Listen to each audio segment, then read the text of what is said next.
Assalamualaikum warahmatullahi wabarakatuh. Perkenalkan, nama saya Nurjanila Zakia Ali dengan NIM 603119053 dari kelas Biologi B angkatan 2019 dari Universitas Islam Negeri Alauddin Makassar. Baiklah, pada kesempatan kali ini saya akan menjelaskan mengenai materi sterilisasi. Nah, sebelum kita bahas lebih lanjut mengenai sterilisasi, ada baiknya kalau kita mengetahui apa sih yang dimaksud dengan sterilisasi itu. Nah, sterilisasi itu merupakan suatu proses pembebasan suatu benda dari semua organisme yang hidup, termasuk bakteri dan sporanya, baik secara kimiawi maupun secara fisik. Tujuan dari sterilisasi ini adalah untuk membunuh patogen, bakteri, ataupun jamur, sehingga yang tumbuh itu adalah sampel yang akan dibutuhkan oleh mikroba. Sterilisasi dapat didefinisikan sebagai pembebasan suatu mikroorganisme.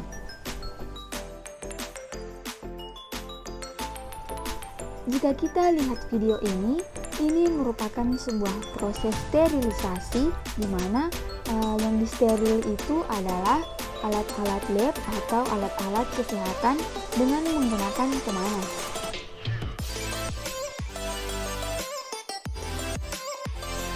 Nah, sekarang kita akan bahas mengenai sterilisasi secara kimiawi, di mana kita dapat menggunakan alkohol atau etil alkohol pada tangan sebelum kita melakukan pengambilan spesimen dari penderita. Proses yang kedua yaitu proses sterilisasi secara fisik, di mana kita melakukan sebuah pemanasan dengan menggunakan oven, di mana temperatur yang dibutuhkannya itu sekitar 160 sampai 170 derajat Celcius. Dari beberapa sumber yang telah saya baca, bahwa metode sterilisasi secara fisik ini dilakukan dengan menggunakan panas, baik panas kering dan panas basah. Proses ini bertujuan untuk sterilisasi bahan yang peka panas, misalnya larutan enzim dan antibiotik. Sterilisasi secara fisik dapat dilakukan dengan pemanasan dan penyinaran. Sekedar informasi bahwa alat-alat yang terdapat di lab itu harus mempunyai atau memiliki suhu sekitar 160 derajat Celcius. Selanjutnya, kita akan bahas mengenai beberapa tata nama zat kimia. Nah, yang pertama ada germisida atau germisid, yang merupakan zat yang dapat membunuh kuman dan dapat digunakan untuk membersihkan alat-alat lab atau alat-alat kesehatan. Yang kedua ada bakterisida atau bakterisid, yang merupakan sebuah zat yang dapat membunuh bakteri. Selanjutnya ada fungisida atau fungisid, yang merupakan zat yang dapat membunuh jamur. Sehingga dapat disimpulkan bahwa germi yang artinya kuman, bakterisida yang artinya bakteri, fungisida yang artinya fungi atau jamur, di mana ida artinya membunuh, jadi secara umum merupakan zat yang dapat membunuh kuman. Tata nama pada zat kimia selanjutnya ada virusida atau virusid, yang artinya zat yang dapat membunuh virus. Selanjutnya ada sporosida atau sporosid, yang merupakan zat yang dapat membunuh spora.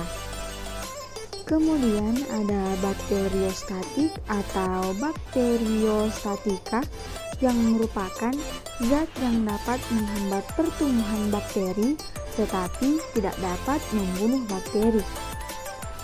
Kemudian ada fungiostatik atau fungiostatika, yang merupakan zat yang dapat menghambat pertumbuhan jamur tetapi tidak membunuh jamur. Selanjutnya ada viriostatik atau viriostatika yang merupakan zat yang dapat menghambat pertumbuhan virus tetapi tidak membunuh virus. Kenapa? Karena ia bersifat statik atau menghambat pembunuhan. Selanjutnya kita masuk di desinfeksi. Desinfeksi merupakan sebuah proses sterilisasi pada benda mati, misalnya pada alat-alat lab, cawan Petri, Erlenmeyer, lantai ruangan, meja operasi, dan sebagainya. Desinfeksi ini adalah prosesnya, bagaimana proses sterilisasi pada benda mati. Desinfektan merupakan zat kimia yang digunakan pada proses desinfeksi. Desinfektan ini zatnya. Antisepsis. Antisepsis ini merupakan sebuah proses sterilisasi pada jaringan hidup. Kita ambil contoh kulit, di mana kita terlebih dahulu harus mensterilkan kulit menggunakan alkohol 70% sebelum disuntikkan pada jaringan, misalnya pada tangan kita. Selanjutnya ada antiseptik yang merupakan zat yang digunakan untuk proses antisepsis, seperti penggunaan kapas alkohol sekitar 70% untuk menghapus kulit yang akan disuntik. Antiseptik memiliki syarat yang pertama yaitu menghambat mikroorganisme, dan yang kedua tidak boleh toksik atau beracun terhadap jaringan hidup.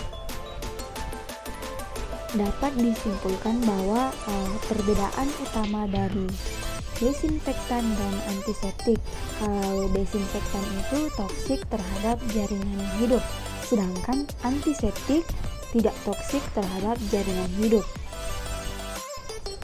Dalam proses sterilisasi ini terdapat waktu, di mana waktu ini merupakan sebuah variabel yang sangat penting dalam destruksi mikroorganisme dengan cara fisika ataupun kimia.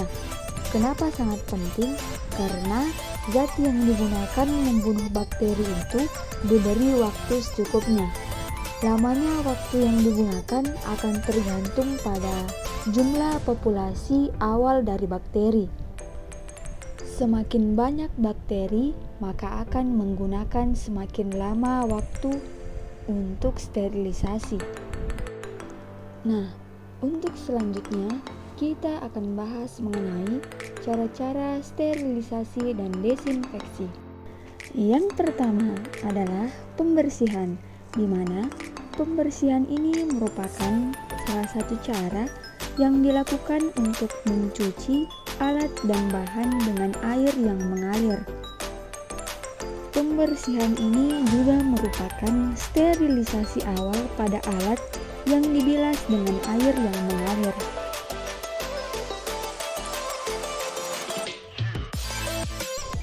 Selanjutnya yaitu sinar matahari, sinar ultraviolet, sinar X,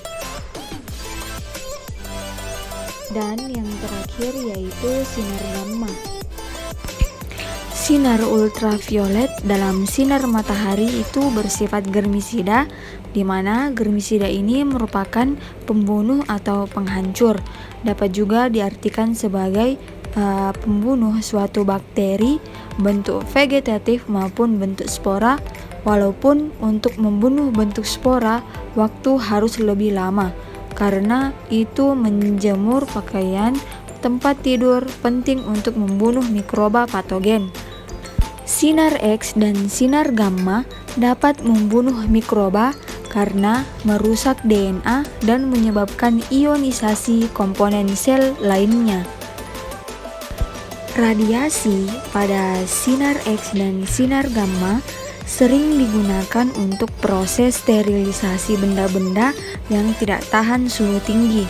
Misalnya, alat-alat lab yang terbuat dari plastik, pompa suntik dari plastik, obat-obatan, alat-alat operasi, dan alat-alat kesehatan lainnya.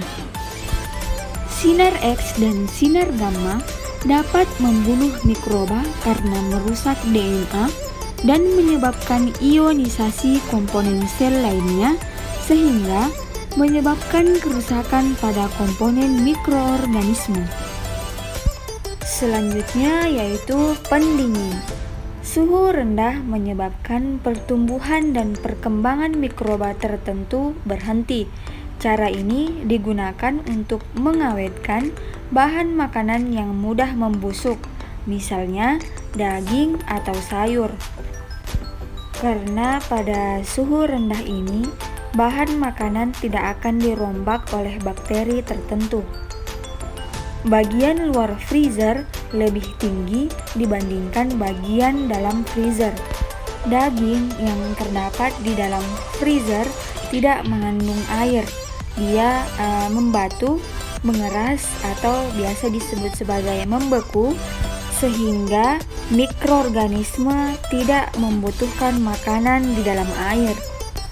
Freezer atau lemari pendingin dengan suhu minus 20 derajat Celcius sehingga dapat digunakan untuk mencegah pembusukan pada makanan.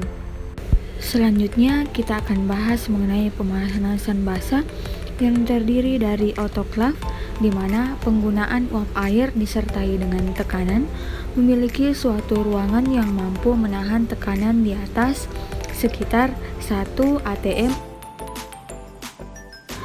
Nah, cara kerja dari autoclave yang pertama, alat atau bahan dibungkus dengan kertas biasa, bukan aluminium foil, dan wadah atau botol diletakkan dalam posisi rebah.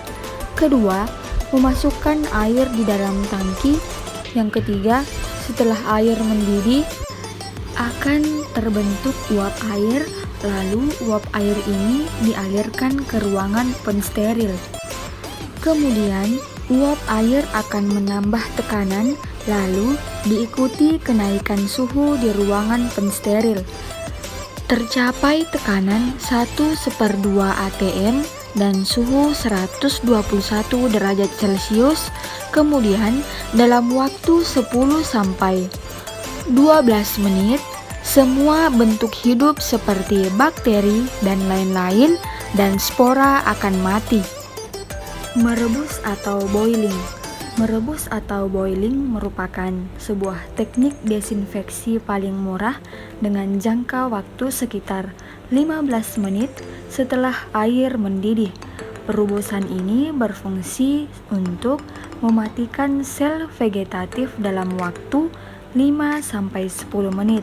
Namun, spora dan berbagai virus dapat bertahan berjam-jam dengan cara perebusan. Yang ketiga ada pasteurisasi, di mana cara desinfeksi dengan pemanasan pasteurisasi berfungsi untuk mengurangi jumlah MO yang membusuk di dalam anggur tanpa merusak anggur sehingga anggur tetap tahan dan kelihatan masih segar. Cara ini dapat juga dipakai di susu, yakni mematikan Mycobacterium tuberculosis, Brucella sp, Salmonella sp, Shigella sp. Kemudian susu dipanaskan pada 65 derajat Celcius selama kurang lebih 30 menit. Nah, jenis pemanasan yang kedua adalah pemanasan kering yang meliputi yaitu, mari kita bahas satu-satu. Yang pertama ada pembakaran. Nah, pada pembakaran ini merupakan sebuah cara atau teknik yang dilakukan untuk sterilisasi yang diyakini dapat berjalan lancar dan efektif. Namun penggunaannya sangat terbatas. Yang kedua yaitu oven, di mana kita memasukkan alat-alat yang terdiri dari gelas seperti tabung reaksi. Pemanasan dengan menggunakan oven ini menghitung 1 jam itu dimulai setelah suhunya mencapai 170 derajat Celcius. Nah, selanjutnya yaitu pengeringan. Pengeringan akan menyebabkan larutan di sekeliling mikroba menjadi hipertonis sehingga air akan keluar dari sel mikroba dan mikroba akan mati. Gangguan tekanan osmotik ini akan diperhebat bila ditambahkan garam dan bumbu-bumbu seperti pembuatan ikan asin atau dendeng. Tapi cara ini bukan tindakan sterilisasi, melainkan pengawetan pada makanan. Beberapa bakteri yang akan segera mati karena pengeringan misalnya Neisseria gonorrhea dan Neisseria meningitis. Sedangkan bakteri yang dapat bertahan sampai berminggu-minggu yaitu Mycobacterium tuberculosis dan Streptococcus pyogenes. Nah, sekarang kita masuk pada penyaringan atau filtrasi. Untuk membuat steril cairan atau larutan yang termolabil atau mudah rusak karena pemanasan seperti serum, enzim, atau antibiotik. Contoh filter ini antara lain filter Sage yang terbuat dari asbes, filter Birkevolt dibuat dari diatomea, dan filter Cumberland terbuat dari porcelain. Filter ini mempunyai pori-pori yang sangat halus yaitu 0,1 sampai 0,2 mikrometer sehingga filtrasinya bebas dari bakteri tetapi tidak bebas dari virus karena virus masih dapat lolos dari saringan tersebut. Itulah tadi sedikit materi yang bisa saya sampaikan. Kurang dan lebihnya mohon dimaafkan. Assalamualaikum warahmatullahi wabarakatuh.